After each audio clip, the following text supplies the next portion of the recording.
You know that feeling when you wake up and hear the kids stirring, and instead of excitement, you feel dread? When the thought of one more homeschool day feels like too much? If you've been there, or if you're there right now, this episode is for you. Welcome to the Homeschool Sanity Show. I'm your host, Dr. Melanie Wilson. Today, I'm talking with Annette Vaughn, author of Dear Homeschool Mom. Annette started homeschooling when her oldest was in second grade, thinking they'd just try it for 1 year. She knew absolutely nothing about homeschooling and was terrified. But now, years later, she's created something beautiful. A book filled with encouragement from over 50 ordinary homeschool moms like you who have walked this journey and want to link arms with you. We're talking about the early warning signs of burnout, how to tell the difference between healthy reflection and unhealthy guilt, and practical ways to fill yourself with encouragement, even when you feel isolated or inadequate.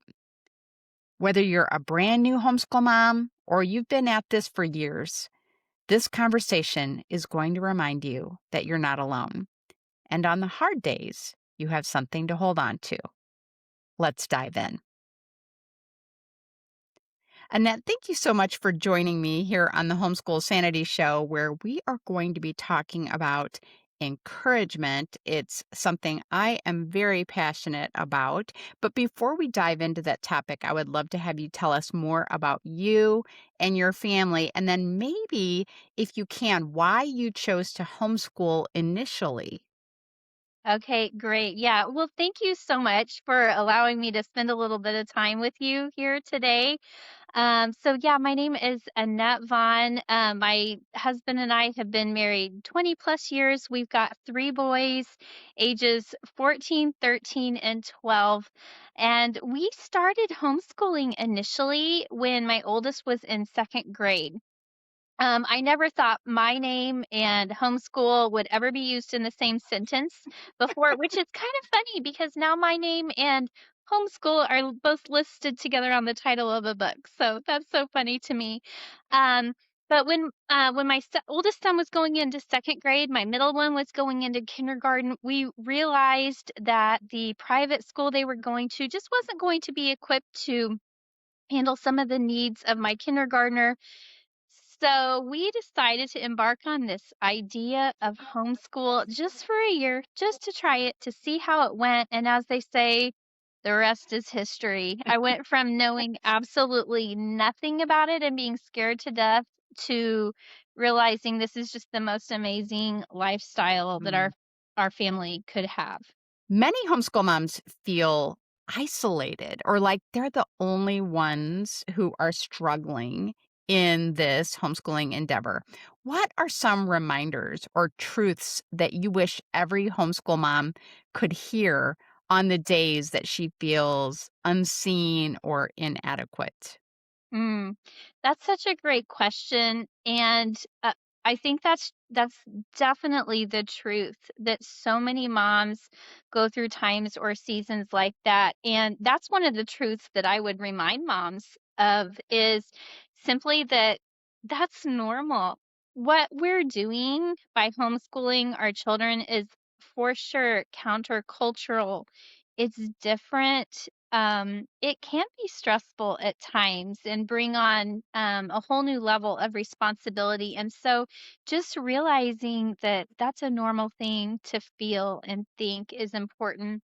And secondly, we realize that we're not alone when we reach out and we take an opportunity to get to know other homeschool moms, to build friendships with them and relationships and things like that, because those are going to be your homeschool sisters who are going to be able to remind you of those things on a daily basis and to share, you know, hey, we're having a rough week or a rough day or whatever it is over at our house too. And so to me, if I didn't have those reminders from other moms who are just in the trenches doing the same thing, I would definitely feel I would definitely feel isolated and start to second guess myself. We need those reminders from each other.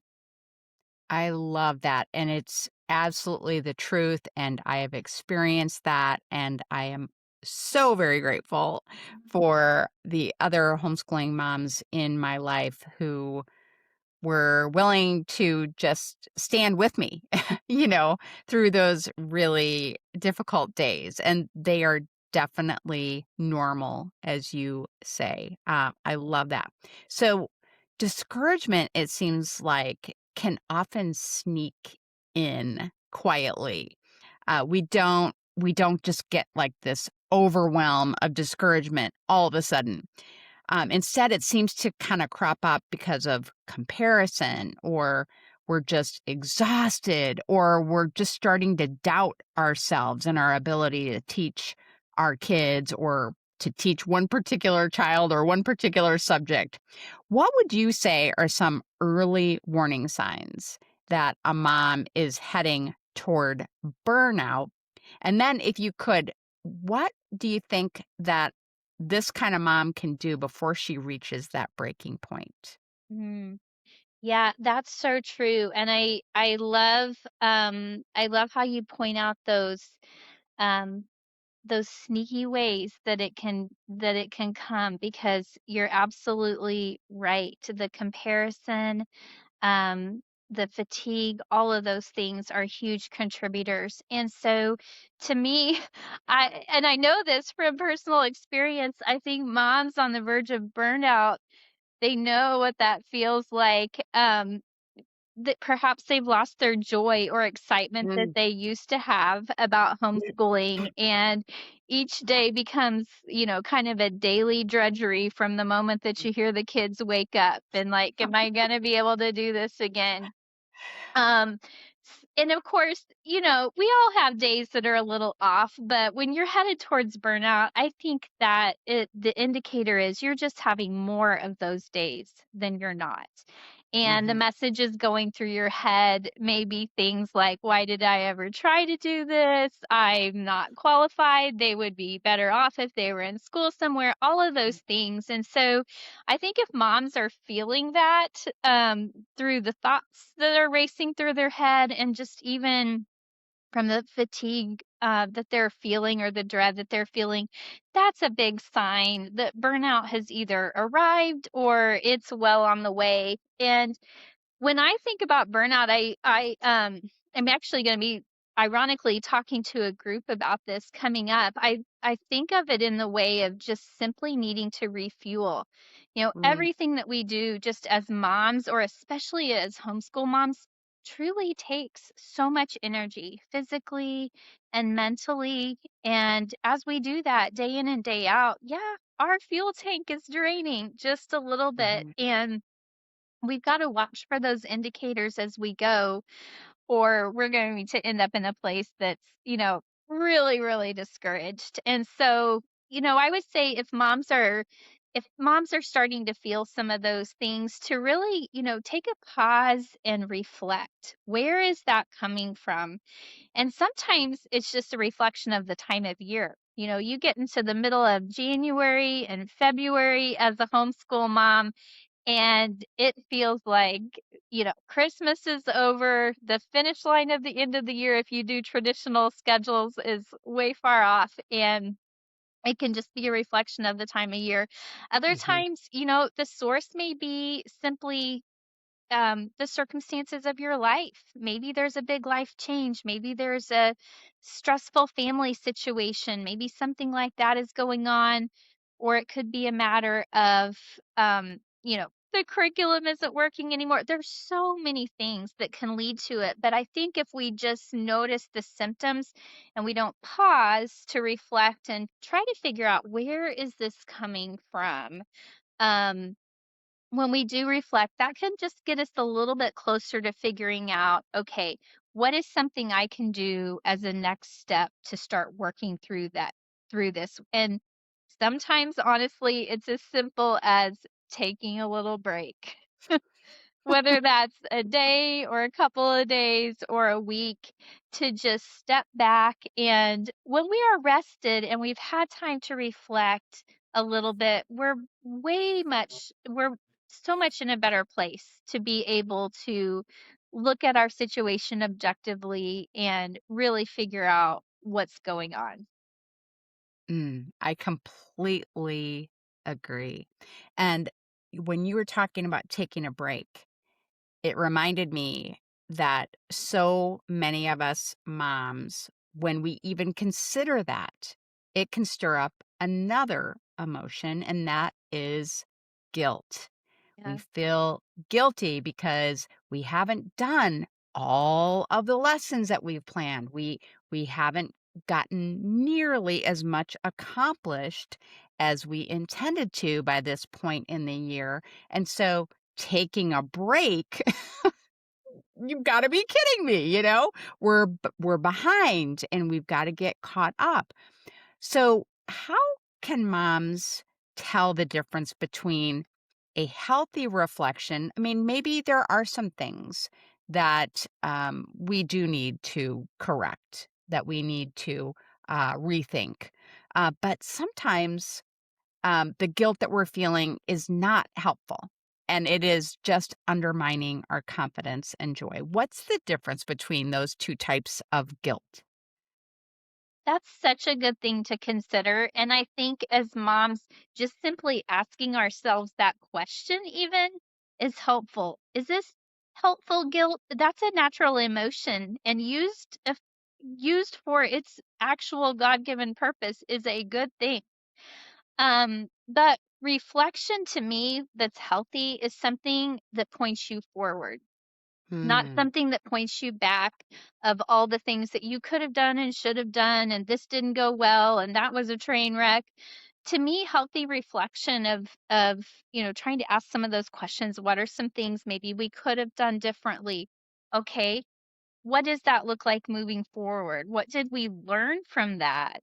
Um, because as a homeschool mom, I think something that's surprising to us a little bit at times, or it is to me, is how much of a learning journey the whole process is for me.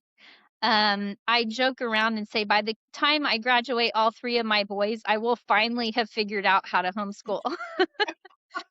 But, Right. but it's a learning journey all along, and I think, as moms are, reflecting and figuring out, is this pointing me towards guilt, or is this a healthy reflection? Because we do need to evaluate, and sometimes maybe we have gotten a little too relaxed in an area that we shouldn't have, or maybe, we've let some things slide that were important, but unhealthy guilt is going to point us backwards and just keep us in all that. Healthy reflection is going to let us learn from that and move forward with it. That's how I would view a difference. I think that is an amazing description of how to assess what our guilt is doing for us, and for our families too, Yeah, right? Because we stay stuck in guilt that points us backwards, then our families are going to be stuck too. Our kids are not going to be able to move forward into, absolutely. yeah, into a more productive homeschool and a happier homeschool. Yes, Okay, so you talk about encouragement in your book, which I want to talk about in a bit. And it sounds so simple. Oh, I just need some encouragement. But sometimes homeschooling moms, their um, ability to get encouragement from other people is limited, or maybe it's inconsistent. Maybe your spouse doesn't really get the whole homeschooling life that you're leading. It's really your career when you're a homeschooling mom. And if your spouse isn't heavily involved, he might not really understand that you need uh, those words of encouragement on a regular basis. So, if that's the case, what are a few practical ways that homeschooling moms can find encouragement? I was going to say encourage themselves, but I think it would be more like, how can she find encouragement? Yeah, that's great. Well, first of all, I think it's so important for all homeschool moms to remember why they started the journey. Always starting with that. And, maybe you're a homeschool mom that is just, somehow found yourself in homeschooling and thought, I don't even know how I got here, let alone why. So it's not too late to pause and reflect and think, Why, what is my why for, Mm, here I am now. What is my why for continuing?" And mhm, so, certainly, if your spouse is involved in that, including them in that as well, because on the hard days, on the especially hard days, hard seasons where encouragement is lacking, the desire to want to quit or give up or um just to not do our best is it's all on full display. And so remembering that is huge. But from a practical standpoint, I think, fill your mind and your ears, maybe through your earbuds, with some excellent encouraging resources. Your podcast. There's so many other amazing homeschool podcasts as well, that find out what day of the week those podcasts release, and make it a point to choose one or two that you can listen to each week, or save them up for a season when you really need a little bit of a pep talk. That's a huge way to find encouragement, I think, especially if you're in a season or situation where maybe you don't have as many homeschool friends. Maybe all of your close friends don't homeschool, and so although you value those friendships, they're just not in that same world as you. And then I would also say, from an encouragement standpoint, and these aren't often, but if you possibly can, oh my goodness, plan to go to a homeschool conference. Those are amazing. And they're all across in every different state, and who knows, you may end up connecting with some great friends in that way. But find ways, I would say, to get those voices of encouragement to you, even if that's through, your set of earbuds, or perhaps even a book on your nightstand that speaks to homeschool encouragement. And there's many of those as well to speak that to you. And even when you said encouraging yourself, I think there is a little bit of truth in that. And I view it as speaking truth to mhm. ourselves and being able to have some Bible verses that we can cling to, some Bible truths. Because if we're just speaking, you can do it, you're good enough, all of these messages to ourselves, well, we're smart enough to know that's not true. You know, we we Mhm. need to speak those messages of actual truth to ourselves, to keep us understanding why we're doing this, to give us the motivation to continue.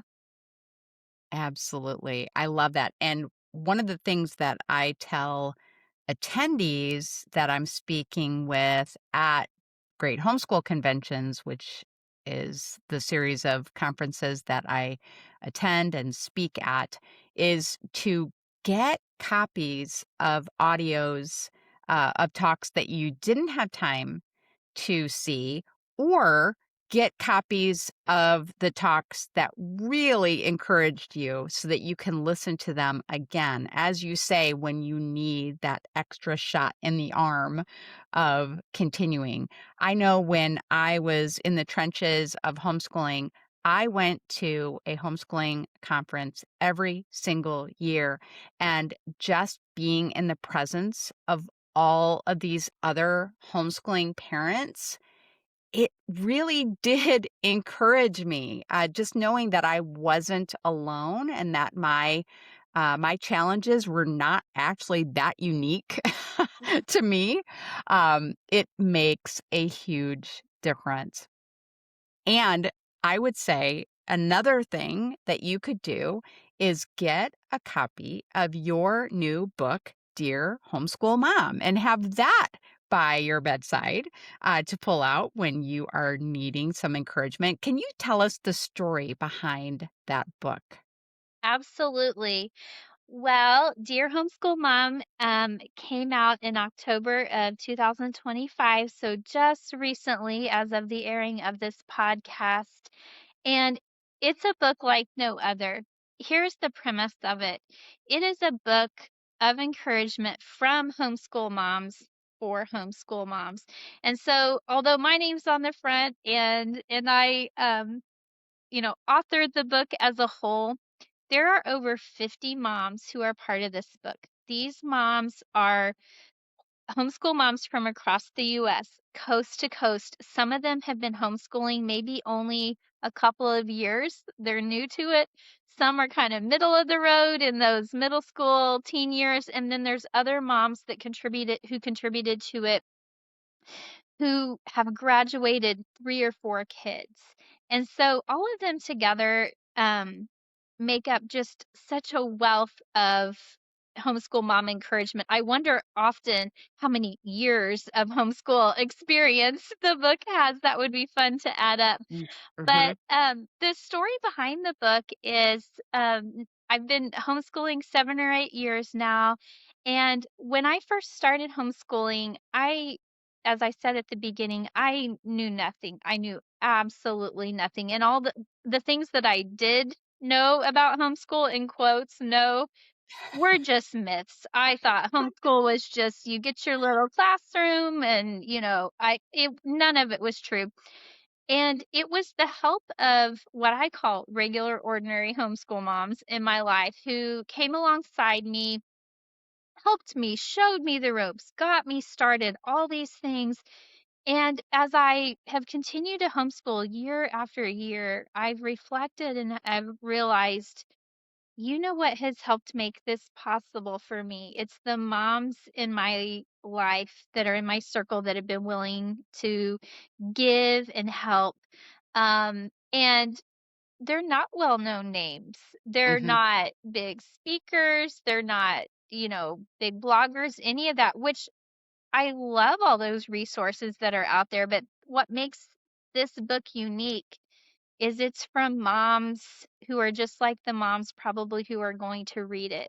And Mm. they share similar struggles and joys and challenges and some funny stories even throughout the book in the form of letters. That's why it's called Dear Homeschool Mom. And so there's a series of chapters, but every single letter is different and it addresses moms in different situations, such as to the homeschool mom who just wants to quit, or Mm.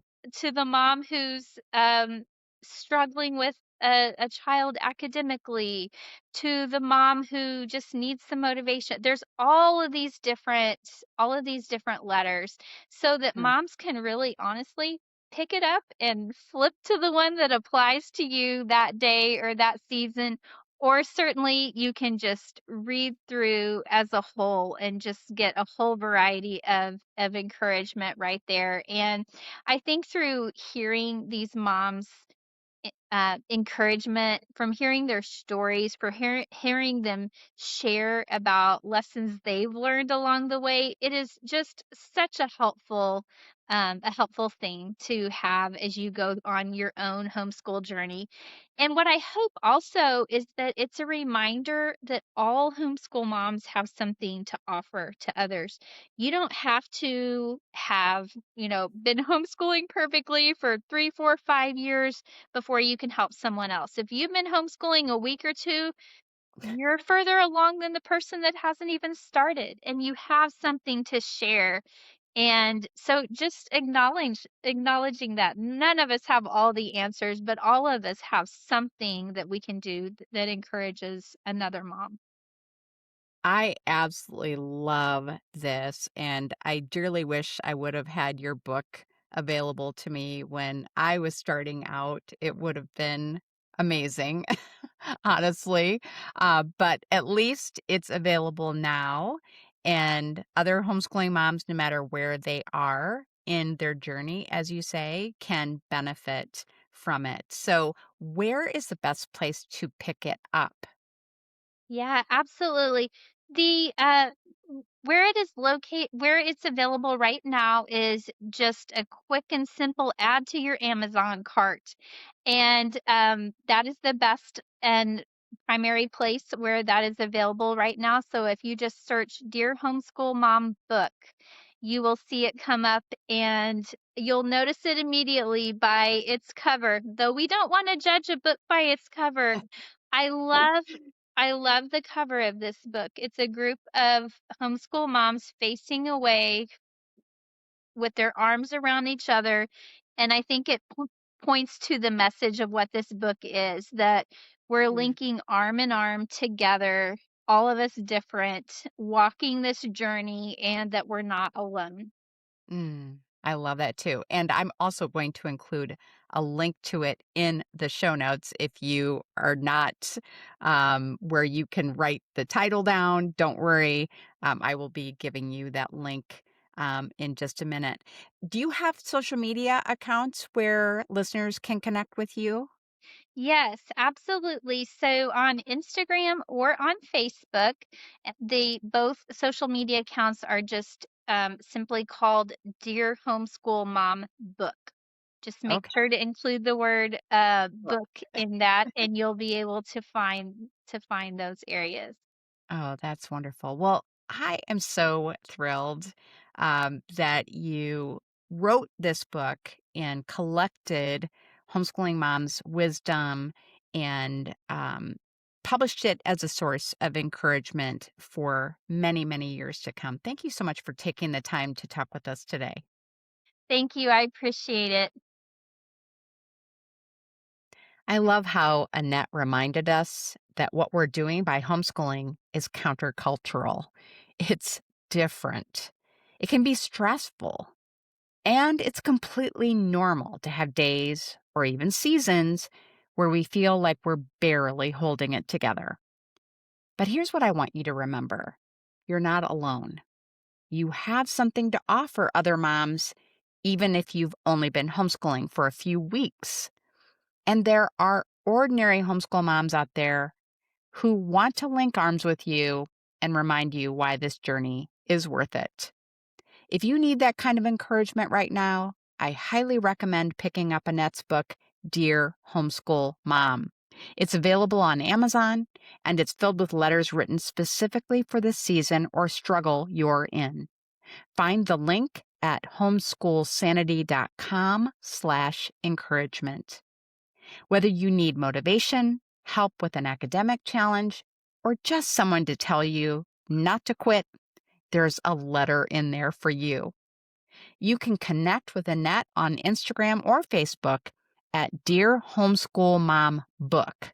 Just make sure to include the word book when you search. And friend, if you're in a hard season right now, I want you to know you're doing better than you think. Your kids are going to be okay, and you don't have to have it all figured out to keep going. Have a happy homeschool week. This has been a production of the Ultimate Homeschool Radio Network.